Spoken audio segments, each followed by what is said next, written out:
Pertanyaan sekarang, saya yakin Tuhan saya Allah, tapi Allah nggak kelihatan. Ada alasan tak kenapa Allah nggak kelihatan? Ada alasannya.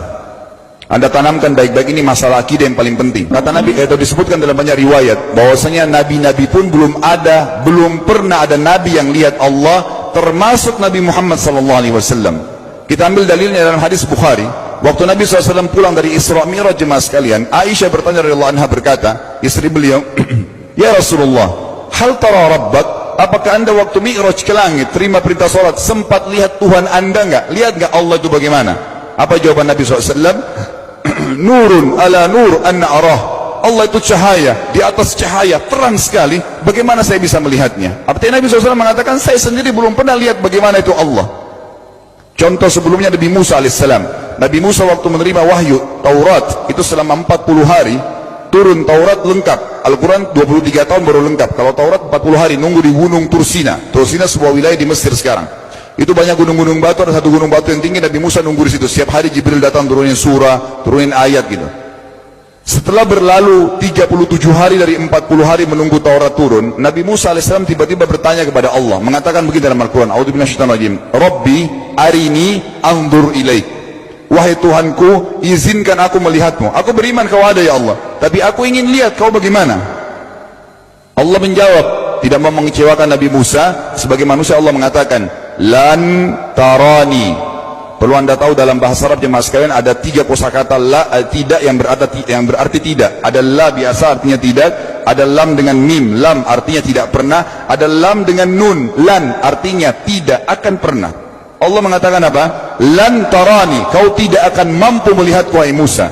Tapi Allah nggak mau kecewain Musa. Ternyata Musa selama 37 hari jemaah sekalian kagum-kagum melihat gunung-gunung batu di situ. Pergantian siang malam, burung-burung yang terbang, air yang mengalir di lereng-lereng gunung. Lalu dia mengatakan, Allah mengatakan apa? Walakin unzur ilal jabal, fa in istaqarra makanahu fasawfa tarani. Coba kamu lihat gunung-gunung batu di sekitarmu hai Musa. Kalau mereka bisa menampung kedatanganku, kata Allah, kau akan bisa melihatku. Apa yang terjadi? Allah lanjutkan, falamma tajalla rabbuhu lil jabal, waktu Allah baru niat mau datang, belum datang, ja'alahu dakka, semua gunung batu itu hancur lebur, tidak mampu menampung kedatangan Allah. Wa kharra Musa sa'iqa, lalu Musa pingsan tiba-tiba. Waktu Nabi Musa bangun, langsung ucapkan kalimat, amantu billah, saya beriman pada Allah. Berarti fakta lapangan, nabi-nabi aja belum pernah lihat Allah. Masih pertanyaan lagi jemaah sekalian, kenapa Allah nggak bisa kelihatan? Saya akan jawab dan tolong ini jadikan sebagai pegangan hidup. Ini landasan akidah kita. Kata para ulama, karena anda kalau sholat, anda mengucapkan satu kalimat yang merupakan jawabannya. Allahu Akbar. Allah Maha Besar. Akbar adalah siga mubalaghah dalam Islam. Sesuatu yang melampaui batas, Maha Besar. Kita terangkan. Kata Nabi SAW, perumpamaan bumi yang kalian tinggali ini dibanding dengan langit pertama di atas kepala kalian, ada 7 lapis langit. Allah mengatakan, sab'an shidada, 7 lapis langit yang kokoh. Alladzi khalaqa sab'a samawatin tibaqa, yang menciptakan langit tibaqa bersusun, 1, 2, 3, 4, 5, 6, 7. Allah di atas langit ke-7. Kata Nabi SAW, perumpamaan bumi yang kalian tinggalin dibanding dengan langit pertama di atas kepala kalian, ibaratnya seperti cincin yang dibuang di padang pasir. Jadi kita tidak akan pernah bisa melihat ujungnya langit karena kita sangat kecil, dan ini terbukti secara fakta. Apakah anda sudah tahu bahwasanya miliaran bintang-bintang yang ada di atas kepala anda yang jaraknya sekian miliar tahun dari bumi, dan sekian miliar tahun lebih besar daripada bumi, sekian miliar kali lebih besar daripada bumi, itu semua berada di bawah langit pertama. Manusia tidak akan pernah bisa memegang langit ini dengan telapak tangannya, karena dari sini saja ke Pluto jaraknya 270 tahun. Nggak bakal bisa ada astronot dikirim kena mati di tengah jalan. Jaraknya jauh sekali bintang-bintang, dan semua berada di bawah langit pertama. Kata Nabi SAW, di atasnya ada langit kedua besarnya, digabung antara bumi sama langit pertama seperti cincin dibuang di padang pasir. Langit ketiga, 2, 1 dan bumi digabung tiga-tiganya, di mana langit ketiga seperti cincin dibuang di padang pasir, sampai langit ke-7, 5, 6, 4, 3, 2, 1 dan bumi 7 digabung, dibanding langit ke-7 seperti cincin dibuang di padang pasir. Dan langit yang luas ini jemaah sekalian dipenuhi dengan makhluk Allah yang lain namanya malaikat. Dalam hadis Bukhari kata Nabi SAW, waktu saya sedang dimi'rajkan ke langit, tidak ada 4 jari pun ukuran di langit yang luas itu, kecuali saya temukan malaikat yang sedang ruku atau sujud, penuh dengan jumlah mereka. Anda tahu malaikat itu ada namanya nama kelompok, seperti Rakib, Atid itu kelompok. Di bawah Rakib banyak miliaran malaikat, di bawah Atid miliaran malaikat. Sama dengan Munkar Nakir, ada memang nama kelompok. Makanya kalau manusia 5 miliar, rakib atidnya 10 miliar. Rakib atidnya 10 miliar. Lalu kata Nabi SAW, di atas langit ketujuh ada Sidratil Muntaha. Besarnya digabung antara 7 lapis langit dan bumi, 8 hanya seperti cincin di bawah di padang pasir.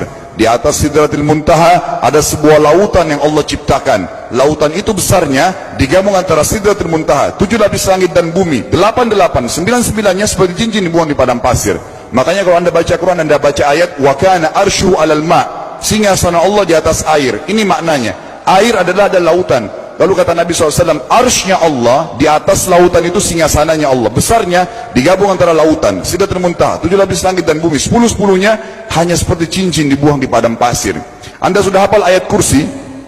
Apa artinya? Ayat tanda-tanda kebesaran Allah. Kursi itu artinya bukan tempat duduk, tapi tempat pijakan kaki raja di singgasana. Kalau raja inginnya singgasananya dipijakan kaki, itu namanya kursi. Kita baca apa? Wasi'a kursiyuhu as-samawati wal ard. Pijakan kakinya Allah saja sudah menutupi seluruh langit dan bumi ini. Jadi kita mustahil bisa melihat Allah karena besarnya Allah Azza wa Jal. Tinggal kita tutup jemaah sekalian. Kira-kira, lalu bagaimana saya berhubungan dengan Allah? Jawabannya sederhana. Anda lingkari namanya Allah, ini Tuhan kita. Yang menyembah selain Allah kafir, yang mempartisipasikan Allah dengan makhluknya, masih sembah berhala, kuburan, jimat, namanya syirik. Dua-dua nggak boleh. Untuk berhubungan dengan Allah yang tidak kelihatan dengan mata kita ini, tapi kita bisa rasakan keberadaannya, cuman satu cara. Di bawahnya lingkarin ibadah, sholat, puasa, zakat, haji, takziah, ziarah kubur, semua ini adalah rangkaian ibadah untuk berhubungan dengan Allah. Semua ibadah ini jemaah sekalian harus seperti yang Allah mau, bukan yang anda mau. Ini penting. Karena kalau tidak seperti yang Allah mau, Allah tidak terima. Bagaimana caranya supaya bisa seperti yang Allah mau? Ikuti buku pedomannya. Ada Al-Quran, ada Sunnah. Yang beribadah keluar dari 2 pedoman wahyu ini tidak akan diterima oleh Allah. Seperti anda kalau kerja di perusahaan, pimpinan perusahaan kasih peraturan, Senin pakai baju kuning, Selasa baju hijau, Rabu pakai baju hitam. Datang jam 7, keluar jam 5 sore. Ternyata anda tidak. Hari Senin anda pakai baju yang hari Rabu, datangnya jam 9, keluar jam 2 siang. Dikeluarkan oleh pimpinan atasannya. Itu baru peraturan manusia. Bagaimana dengan peraturan Allah Azza wa Jal? Maka kita simpulkan semua jemaah sekalian adalah, yakinlah Tuhan anda Allah ada, satu-satunya Tuhan. Kalau anda sedang sakit, yang ciptakan anda Allah, yang ciptakan penyakit Allah, yang menciptakan kesembuhannya Allah. Kalau kita sedang musibah sama, kalau kita sudah senang juga sama. Semoga Allah SWT menjadikan kita orang-orang yang senantiasa beriman padanya, dan juga selalu bertumbuh dalam keimanan tersebut serta mengikuti syariat.